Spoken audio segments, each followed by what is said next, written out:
여기 오신 분의 대부분들이 아마 개원이로 생각을 하십니다. 이 앞전에 보셨던 조영석 선생님의 증례 같은 경우는 상당히 그 예지성이 있는 치료임에도 불구하고 개원이 선생님이 접근하기에는 좀 부담이 될 수 있는 부분이라고 생각을 합니다. 그래서 여러분들이 즉시 식립을 할 때 케이스 선택에 대한 그런 기준들에 대해서 말씀을 드리겠습니다. 이거는 내가 강의를 할 때마다 주로 이제 사용하는 그림 중에 하나인데, 고드 임플란트는 원 스테이지였을까요? 투 스테이지였을까요? 아니면 이게 이미디에이트 임플란트였을까요? 스테이지 임플란트였을까요? 이런 많은 것들을 이제 암시해주는 그림이 되겠습니다. 그래서 간단하게 이렇게 발치하고 나서 식립하는 시기에 따른 분류에 대해서 간단하게 설명을 드리겠습니다. 발치하고 나서 바로 식립하는 거. 그러니까 연조직이 힐링이 되고, 이제 본 포메이션이 되고, 리sorption이 되는 딜레이드, 이미디에이트 하는, 임플란트를 식립할 수가 있겠고, 완전히 힐링이 되고 나서 하는 딜레이드 타입의 임플란트를 식립을 할 수가 있겠습니다.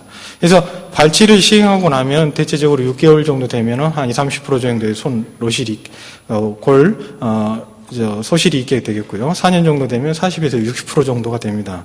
그리고 이제 덴처를 끼게 된다면은 상악에서는 한 3mm 정도, 하악에서는 한 5mm 정도의 골 소실이 일어나게 되죠. 그리고 특히 본 위드스가 본 하이트보다는 더 많이 빠르게 더 흡수가 되죠. 그래서 봄에 일을 빼고 겨울철에 이렇게 추수해서 돈 벌어서 겨울철에 일을 하겠다고 플리퍼를 끼게 된다면은 나중에 와서 보면은 파필라도 다 없어져 버리고 라비알 쪽에 있는 본도 많이 흡수된 것들을 볼 수가 있겠습니다. 그래서 이미디에이트 임플란트를 왜 하게 되느냐? 일단 오리지널 위치에다 잘 식립을 할 수 있겠고, 본이 흡수돼서 이렇게 사이버트 클래시피케이션으로서 3 콤비네이션 타입으로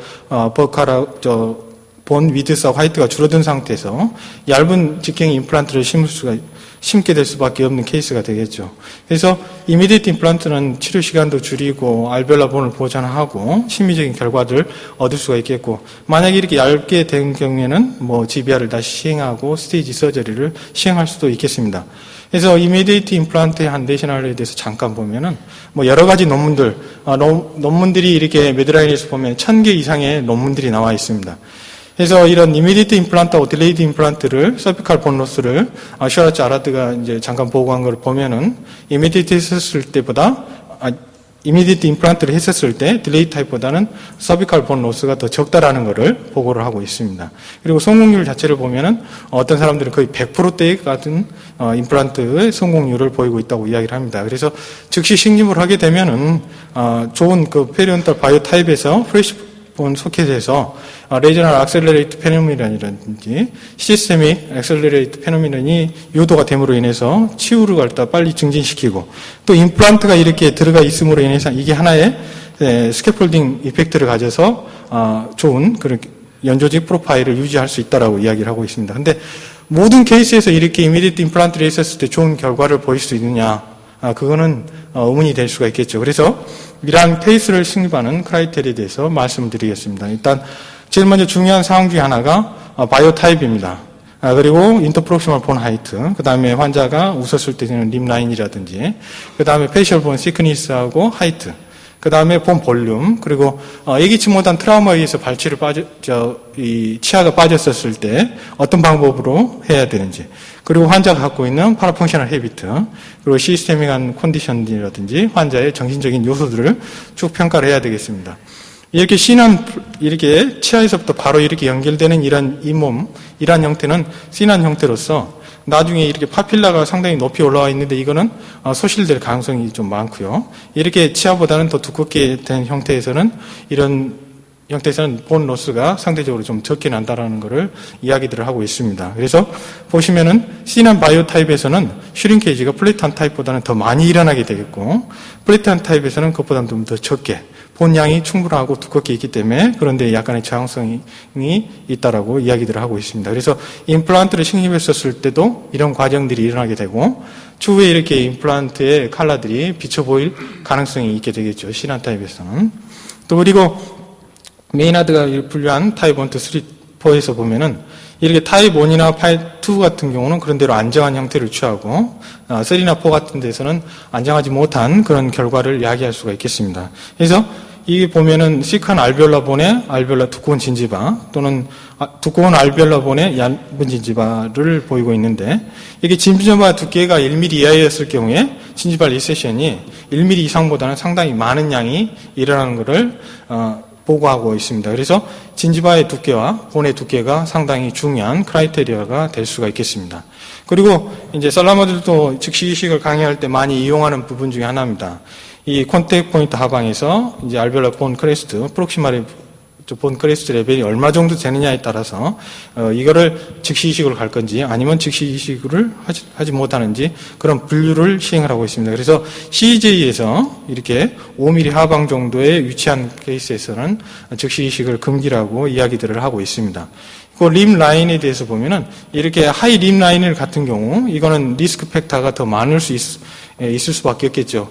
상대적으로 웃었을 때마다 이렇게 잇몸이 많이 비쳐 보이기 때문에 그래서 이런 환자에 있어서 심미적인 치아를 결정하는 것은 의사가 아니라 환자입니다. 그래서 전치부뿐만 아니라 소구치라든지 6번 구치부 쪽에서도 심미적인 치아라고 환자가 요구한다면은 거기에 준한 철저한 치료 계획을 세워야 되겠죠. 그리고 한국인에 있어서 스마일 라인이라는 거는 이렇게 환자가 이게 들여다보고 또 보호자라든지 주변 친척들이 서너 명이 뭐 5분씩 10분씩 보고 있다면은 없던 것도 보이는 것 같습니다. 그래서 요런 같이 그 레이저 연수를 받았던 피렌체에서 온 여자 치과 의사인데요. 이렇게 웃었을 때 이 몸들이 많이 비쳐 보이는 그런 케이스에서는 상대적으로 리스크 팩터가 높다고 봐야 되겠죠.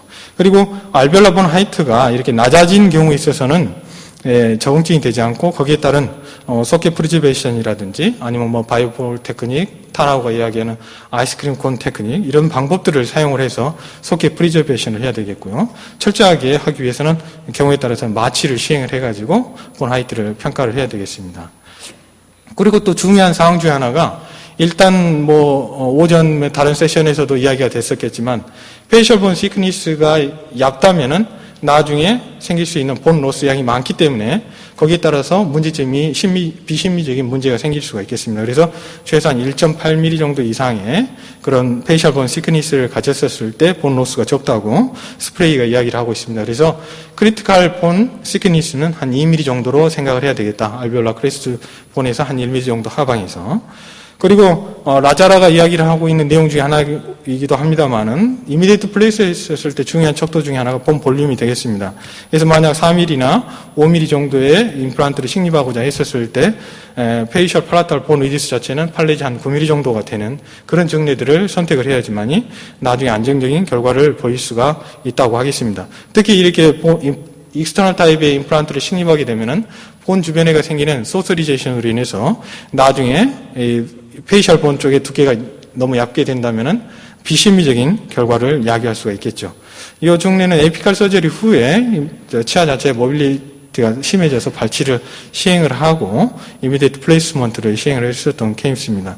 그래서 보시면은 이 라비알 쪽의 진지바 하방에서부터 본까지는 3mm 이상 정도의 본 두께 정도가 유지가 돼야지만이 심미적인 결과를 이야기할 수가 있다고 하겠습니다. 그래서 충분한 볼 볼륨을 유지하고 심미적인 보철적인 수복을 한 케이스가 되겠습니다.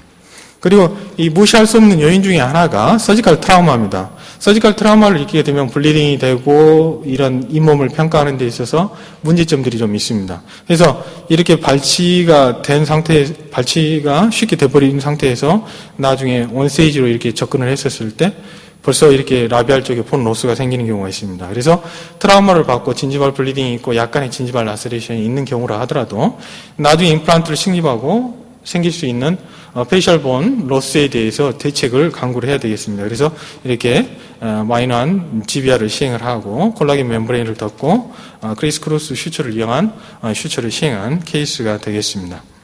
그리고 또 여러분들이 파라펑셔널 헤비트가 환자가 얼마나 갖고 있는지에 대해서 한번 아셔야 됩니다. 그래서 쭉 이렇게 보고된 것들을 평균을 내보면은 상당히 많은 수에서 파라펑셔널 헤비트, 브룩시즘을 갖고 있는 거죠.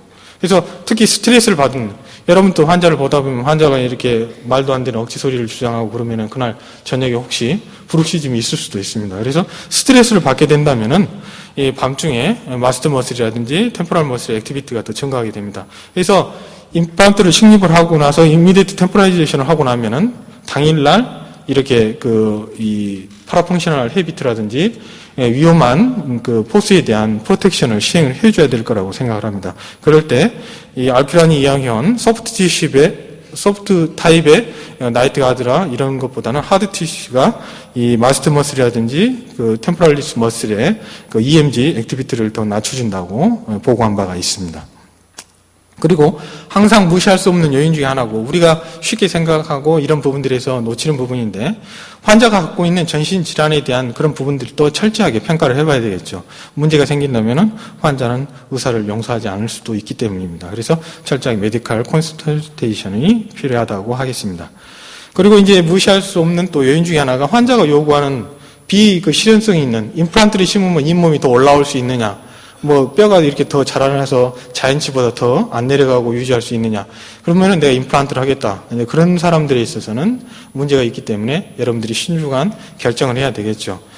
과거에 드라마에서 불세에서 나온 경계형 성격 장애라는 게 평소 때는 문제가 없다가도 문제가 생기면은 갑자기 성격이 변해가지고 달라지는 그런 환자들도 있을 수가 있겠고, 임플란트를 신고 좀 어느 정도의 경력이 되게 되면은 자기가 남들이 좀 못한 케이스를 해보다 보면은 자신감이 생겨서 남들이 못한 케이스 내가 할 수 있다고 달라드는 이렇게 리스크 판타지에 빠지는 그런 케이스가 있어서 케이스 실렉션에 조금 미진한 부분이 있어서 문제가 발생될 수도 있겠습니다. 그래서 이러한 큰 짐을 떠맡는 케이스들이 있을 수가 있겠습니다. 우리 한국인에서 이런 보철물을 갖고도 만족하고 사시는 분이 있는 것 같아요. 그렇지만 보철로서 해결할 수 없는 그런 부분들 중에 여러 가지 요소가 있는데 많은 주관적, 객관적인 요소가 있겠습니다만은 그런 객관적 요소 중에서 제가 한 5가지 정도만 이렇게 저널적인 리뷰하고 리뷰와 함께 말씀을 드리고자 합니다. 그래서 많은 임플란트를 신임하는 사람들이 이용하는 내용 중에 하나죠. 파필라가 콘택트 포인트에서부터 한 5mm 이내면은 파필라 P를 할 수 있지만 그렇지 못한 경우에는 예지성이 없다는 거고, 임플란트하고 임플란트 간격의 거리 자체가 2mm 정도 되면은 큰 문제가 없겠지만은 1mm 이내로 한다면은 본로스 장차가 거의 한 2배 정도가 일어난다는 사실들을 꼭 기억을 해 두셔야겠죠. 그리고 이제 타나오가 이야기한 내용입니다만은 임플란트 자체가 3mm 이내로 근접하게 된다면은 소스리제이션으로 인해 가지고 이런 임플란트 사이에 있는 본이 플래트닝으로 인해서 파필라가 없어져 버리는 그런 케이스가 있기 때문에 철저한 그런 거리 관계를 유지해야 되겠고, 진지발 플랜에 대해서 보면은 전치부 중절치하고 견치를 연결했었을 때 측철체의 측은단 위치 자체가 한 2mm 이내 범주위가 있어야지 심리적으로 좋은 결과를 보입니다. 그래서 이렇게 22번 같은 경우에 서비칼 라인이 이렇게 올라가 있는 상태에서 이미디어트 플레이스를 하게 된다면은 더 내려가 버리니까 심리적인 결과를 얻을 수가 없겠죠. 그래서 이런 라인을 걸스윙, 갈매기 날개라고 표현을 합니다만은 갈매기 날개가 꺾이지 않게끔 해주는 게 중요한 요소 중에 하나라고 생각이 됩니다. 그리고 이제 이렇게 치아가 레벨이 자체가 틀리다면은 여러분들이 신중하게 고려를 해야 되겠죠. 이런 케이스에서는 포스 이랩션을 통해서 차후에 스테이지적 프로치를 하는 것이 여러분들이 좀 더 마음이 편하고 안정적인 결과를 얻을 수 있다라고 생각이 듭니다.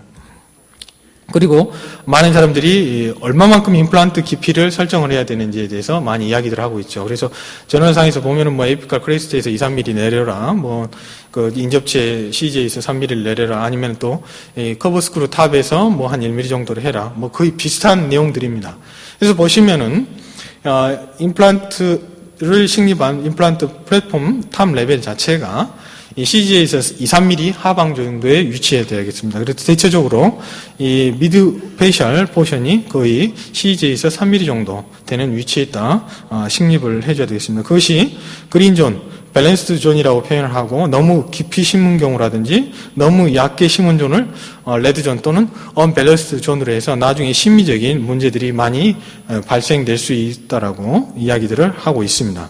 그리고 이제 보철하신 분, 저도 이제 고환외과 전공을 했습니다만은 아무렇게나 막 심어놓고 나면은 나중에 보철과 선생님들이 많은 컴플레인을 하게 되죠. 그래서 탑다운 트리트먼트 플랜을 하라고 많이 이야기를 들으셨을 겁니다. 그래서 벨스나 가버가 이야기한 내용 중에 하나입니다만은 Restoration Driven Implant Placement 또는 Restoration Driven Site Placement라고 이야기를 합니다. 그래서 최종적인 보철물 마진에서 2, 3mm 하방 정도에 위치하게끔 이렇게 임플란트 탑을 하고, 거기에 따르는 기준에 준하지 않는다면 경우에 따라서는 스테이지 서저리를 하든지 아니면 다른 소켓 프리저베이션이나 다른 방법을 취해야 되겠고, 그런 방법들을 모색을 해야 되겠죠. 그래서 너무 깊게 심는다면은 골소실이 되고 어버트먼트 연결하기도 힘들게 되겠고 나중에 시멘테이션 타입으로 하게 된다면은 시멘 제거하기도 상대적으로 어려울 수가 있겠고 너무 위쪽으로 올려놓게 된다면은 에머전시 프로파일을 형성하기가 쉽지 않고 또는 거기에 따라서 진지발 리세션도 야기될 수가 있기 때문에 이런 부분들도 여러분들이 신중하게 고려를 하셔야 될 거라고 생각합니다.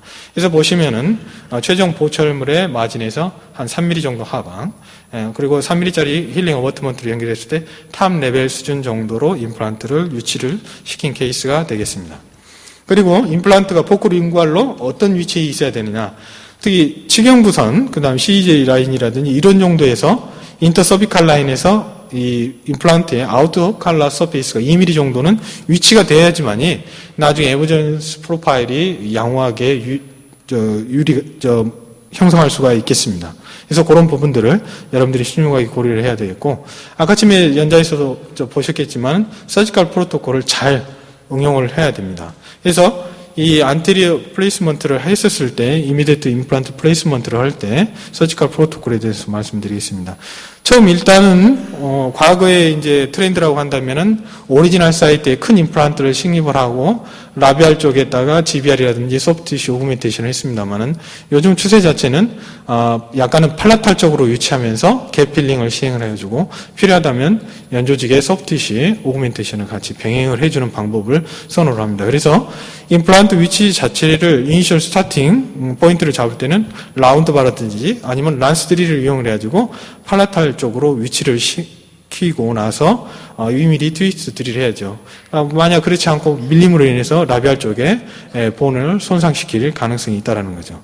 그래서 여러분들이 이제 당장 급하지 않는 트라우마, 치아가 치경부 쪽에서 부러져서 문제가 되지 않는 그런 케이스라면은 이렇게 메탈이 안에 들어가 있는 그런 스텐트를 만들어 가지고 2mm 트위스트 드릴을 시행을 해야 되는 것이 원칙이라고 생각을 합니다. 그렇지 않고 나서 여러분들이 그냥 메탈 튜브가 가이드되지 않는 상태에서 드릴링 하게 된다면 위치 자체가 약간 변경될 수가 있을 수가 있기 때문에 그런 부분들이 여러분들이 고려를 하셔야 되겠죠.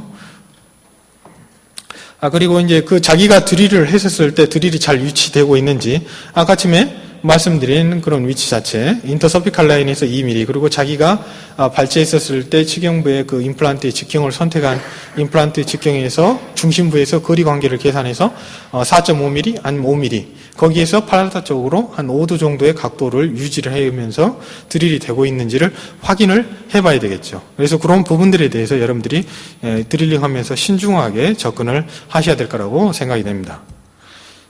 그래서 또 특히 또 생각해야 될 것 중에 하나가 머처드 본에서 드릴링을 하는 것이 아니기 때문에 본이 많은 쪽에서는 저항을 하고 본이 없는 쪽에서는 저항을 하지 않습니다.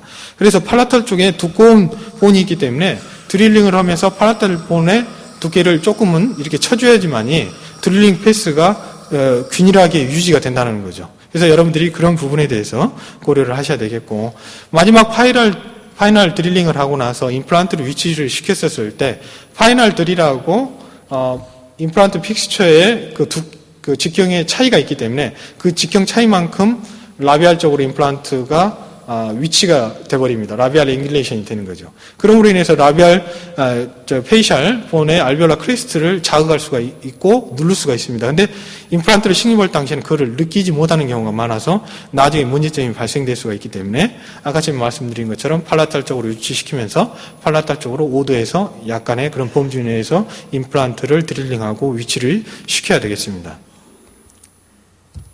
그래서 이게 라비알 쪽으로 위치가 되게 되면은 나중에 이렇게 임플란트하고 가깝게 되고 진지발 리세션이 생기게 되니까 이렇게 나중에 보초과 선생님이 했습니다만 이렇게 비심리적인 결과가 야기될 수가 있습니다. 젊은 여자분 같으면은 결혼한다면은 문제가 해결될 수도 있겠지만 그렇지 않는 경우에서는 평생을 두고 쫓아다닐 가능성이 있기 때문에 총각 선생님은 한 번에 더 기회가 있을 수가 있겠죠. 그래서 그런 언페이블한 페이스가 되지 않게끔 여러분들이 신경을 쓰셔야 되겠고 그리고 자기가 어떤 방법의 임플란트의 보철물의 컨넥션 형태를 선택할까 시멘테이션 타입을 갈 것인지 아니면은 스크루 타입을 갈 것인지에 따라서 드릴링 패스도 상당히 신중하게 고려를 해야 됩니다. 그래서 인사이드 엣지에 1mm 이내로 근접돼 버리면은 나중에 보철물을 연결한다든지 이렇게 해서 토크를 준다든지 하면서 포세린이 파절돼가는 그런 경우들도 있을 수가 있기 때문에 인사이살 엣지에서 1mm 설축으로 위치되는 경우 외에는 시멘테이션 타입을 선택할 수밖에 시멘테이션 타입을 선택할 수밖에 없게 되겠죠.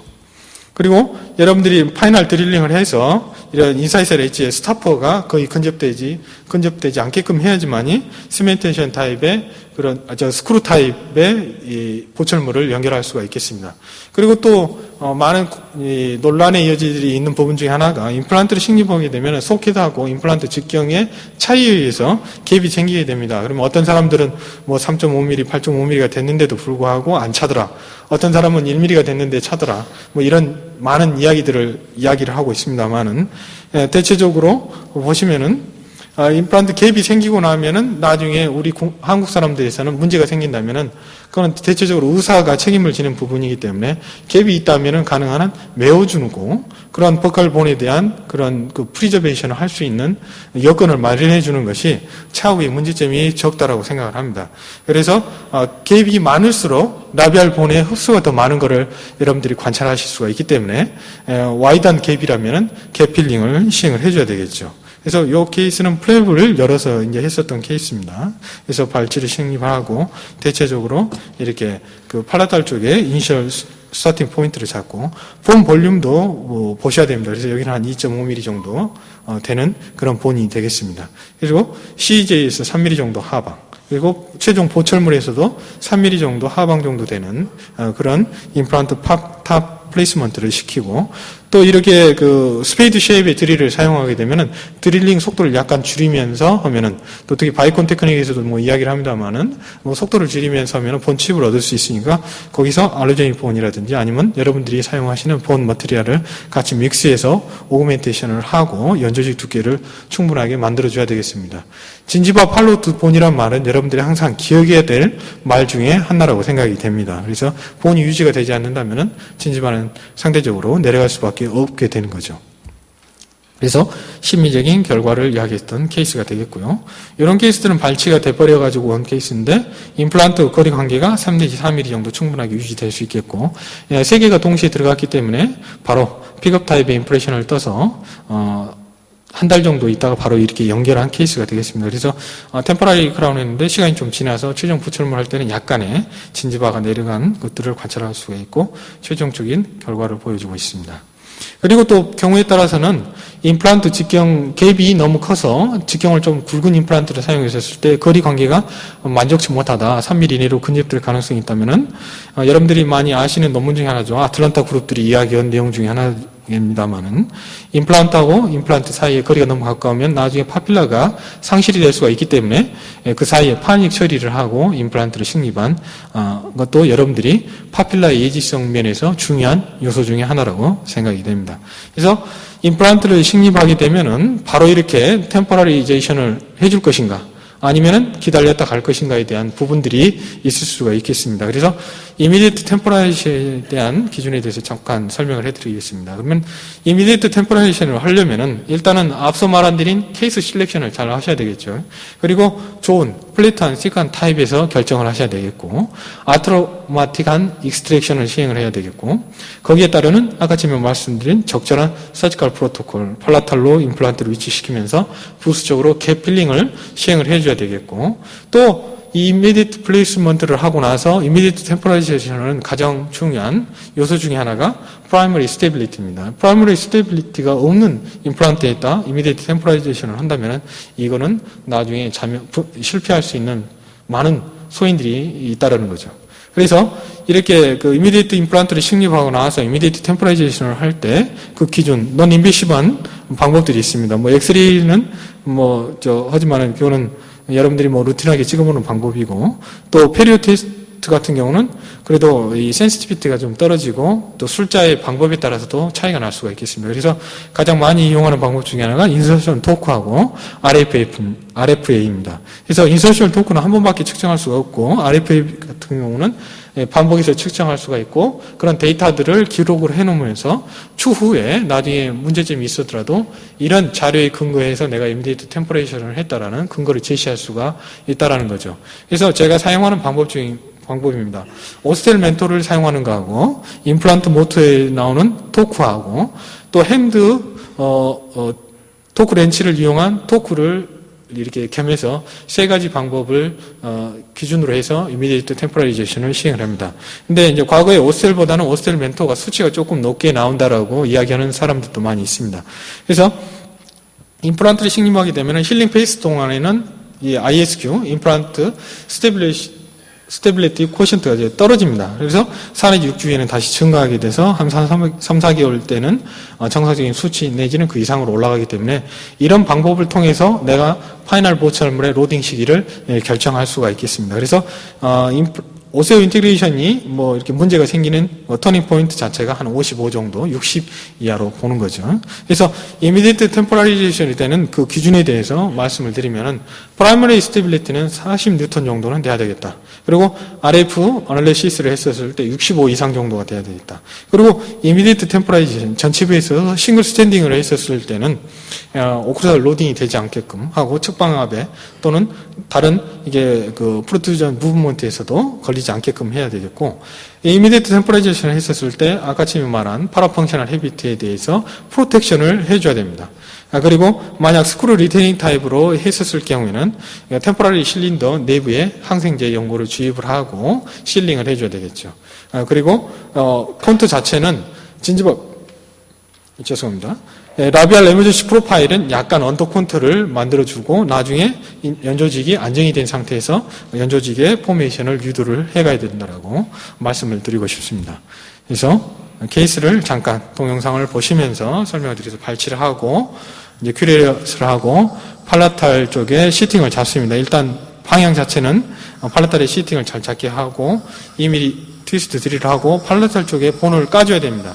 나중에 3mm라든지 3.3mm 드릴을 하다 보면은 계속 드릴링만 하다 보면 팔라탈 본의 저항성에 의해서 이 임플란트 드릴 패스가 라비알로 유치가 될 수가 있겠습니다. 그래서 라비알 최종적인 임플란트 직경이 허기되기 때문에 최종적인 임플란트 플레이스먼트가 될 때 라비알 본을 누르더라도 이 토크 자체가 30뉴턴, 40뉴턴 정도 돼버리면은 라비알 본을 누를 때 모르게 되고 손상을 줄 수가 있기 때문에 여러분들이 팔라탈로 유치시키는 것이 상당히 중요한 부분의 하나고 이렇게 토크로 핸드 토크로 확인을 해봐야 되겠고 그 위치 자체가 거리 관계가 2mm 정도가 다 되는지 라비알본하고 위치 관계 또 그리고 여러분들이 보시는 바와 같이 그 인터서피칼 라인에서 얼마 정도의 위치가 되어 있는지도 확인해야 되겠고 이 오스텔 멘토의 그 프로브를 이제 삽입한 케이스가 되겠습니다. 그래서 오스텔 멘토로 측정을 해봤을 때 79 정도. 또 이게 한 번만 측정하는 것이 아니라 두 번, 세 번 방향도 바꿔가면서 측정을 해서 그걸 꼭 기록해 놓고 데이터로 놔두셔야 되겠습니다. 그래서 다이렉트 인상을 뜨시고 이제 기공 과정에서 할 때 동안에는 헤일링 어버트먼트를 끼시고 기공 과정에서 이미디에이트 템포라리 크라운을 만들어 가지고 삽입을 하게 되었습니다. 그래서 시간은 한 2시간 정도 환자한테 웨이팅 시키고 나서 하고 20뉴턴 정도의 그 템포라리 실린더를 연결하고 교합 조정을 시키고 있는 과정을 보여주고 있습니다. 그래서 철저하게 교합이 받지 않게끔 환자는 뭐 물어보면 나는 김치하고 깍두기밖에 안 먹었는데 임플란트에 심어놨는데 임플란트가 흔들린다. 항생제를 삽입을 하고 캐비톤과 같은 필링 머티리얼을 넣고 플러블 레진으로 채우고 있는 과정을 보여주겠고 최종적으로 플러블 레진으로 막았다 하더라도 이런 부분의 교합 조정을 철저하게 평가를 해봐야 되겠습니다. 그래서 최종적인 이 템포라이제이션이 시행된 결과입니다. 그리고 당일날 이렇게 바로 이렇게 환자를 보내는 것보다는 이미디에이트 템포라이제이션을 하고 나서 인상을 뜨시고 이렇게 프로텍션 할 수 있는 나이트 가드 역할을 할 수 있는 그러니까 가장 두꺼운 서머플라스틱, 플라스틱 시트를 이용을 해서 하드 타입의 서머플라스틱 시트를 이용을 해서 옴니버로 찍으면은 바로 이렇게 한 30분 정도면은 그런 스텐트를 만들어 줄 수 있으니까 이미디트 플레이스먼트를 시행하라 하고 되고 이미디트 템포라이션을 하면은 한 3시간에서 한 4시간 정도 사이면 환자가 당일날 템포라리 이미디트 플레이스먼트 하고 나서 템포라리 크라운까지 다 장착을 하고 가실 수가 있게 되겠습니다. 그래서 환자의 심리적인 욕구라든지 이런 부분에 대해서 만족을 시킬 수가 있게 되겠습니다. 그래서 처음 상태에서는 뭐 다이아 스템마가 있었습니다만은 나중에 이미디트 템포레이션을 하고 나서 한 4개월 정도 후에 최종 보철물을 장착하고 다이아 스템마를 해결을 한 케이스가 되겠습니다. 그래서 라비알 폼도 이게 처음 발전된 상태를 그대로 유지하고 있는 케이스가 되겠습니다. 그래서 여러분들한테 말씀드리고 싶은 거는, 여러분들은 아까 아침에 조용석 선생님이 이제 라이브 서저리를 해서 그런 케이스들을 시행을 할 수도 있겠습니다만은, 그런 케이스들에 있어서는 상당히 어그레시브한 결과, 그리고 경우에 따라서는 인펙션으로 인해서 생길 수 있는 문제점도 많이 있고 그럽니다. 그래서 개원이 입장에서는 제가 말씀드린 이러한 엄격한 기준들을 잘 선택을 하셔서 특히 바이오 타입이라든지 인터프록시말의 본 로스, 그 다음에 스마일 라인, 뭐 한국인에 있어서 스마일 라인은 아까쯤에도 말씀을 드렸습니다만은 문제가 이렇게 그 기준으로 보기에는 좀 부족한 것 같고요. 그 다음에 라비알 본의 두께라든지 하이트, 또 그리고 외상을 받았었을 때는 알 수 없는 정도의 본 로스가 생길 가능성이 있기 때문에 그런 부분에 대한 사전 GBR 부분을 고려를 하셔야 되겠고, 파라펑셔널 헤비트, 아까쯤에도 말씀드렸다시피 파라펑셔널 헤비트가 항상 있는 것은 아닙니다. 어떤 경우에는 나타날 수도 있고 어떤 경우는 나타나지 않을 수도 있고, 그리고 또 스트레스 받는 일들을 많이 하고 또 긴장된 그런 직업을 갖고 있는 사람군에 있어서는 거기에 대한 프로텍션을 꼭 시행을 해줘야 되겠습니다. 그리고 무시할 수 없는 환자의 그런 심리적인 요소들도 여러분들이 미안을 가지고 결정을 하시면서 케이스 실렉션을 하셔야 되겠고, 아까쯤에 말씀드린 서지컬 프로토콜, 팔라탈 쪽으로 한 5도 정도 임플란트 페이스를 가게 하면서 위치를 시켜야 되는 것. 그리고 이미디트 템포라이제이션을 하게 되면은 주기적인 팔로업 체크가 항상 중요합니다. 나중에 임플란트 이미디트 템포라이제이션을 하고 나서 2, 3개월 후에 환자를 불러보면은, 저도 그런 실패한 케이스가 있었습니다만은 한 3개월 뒤에 임플란트가 흔들흔들 하는데 갖고 와서 나중에 빼게 되고 다시 스테이지 서저리를 하게 되면 거의 1년 정도의 시간이 소요돼 버립니다. 그러면 환자가 갖고 있는 캐릭터가 그 경계형 성격 장애가 없었던 사람도 성격 장애가 나타날 수 있기 때문에 주의 깊은 경과 관찰이 필요하게 되겠고, 환자의 협조도가 중요하니까 주기적인 팔로업과 그런 것들을 꼭 체크를 해보셔야 되겠고, 아까쯤에 말씀드린 RFA 그런 수치들을 한 달 한 반 정도 후부터는 주기적으로 체크해서 여러분들이 적절한 로딩 시기를 결정을 하고 심리적인 보철물을 하게 된다면은 이미디에이트 플레이스먼트도 충분하게 또 성공적인 예지성을 갖고 있는 치료라고 생각이 됩니다. 그래서 불확실한 치료를 하게 되면은 3년이나 5년 뒤에는 비극이 발생된다는 사실을 여러분들이 꼭 기억을 하시고, 정확한 케이스 실렉션, 너무 와이드하고 매시브한 치료가 요구되는 것보다는 적절한 케이스 실렉션을 한다면은 여러분들한테 환자가 갖는 그런 고마운 마음, 그럼으로써 자부심을 갖게 되고 거기에 따른 여러분들의 임상 경험들이 많이 축적이 되시리라고 생각이 됩니다. 경청해 주신 여러분께 감사드리고 저의 프리젠테이션이 여러분들의 임상에 많은 도움이 되기를 바랍니다. 감사합니다.